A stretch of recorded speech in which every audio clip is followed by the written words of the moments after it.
Spirit. Amen.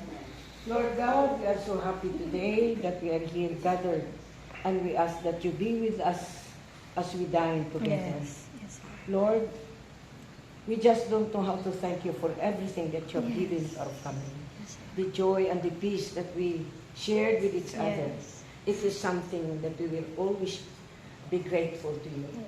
Thank you, Lord, for everything.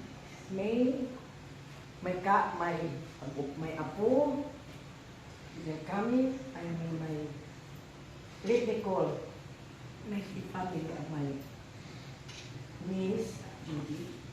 We are so glad that we are here.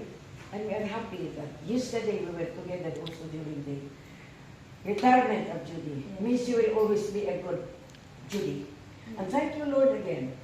Bless us, O Lord, for this day. Your altar is in thy mouth, Christ our Lord. Amen.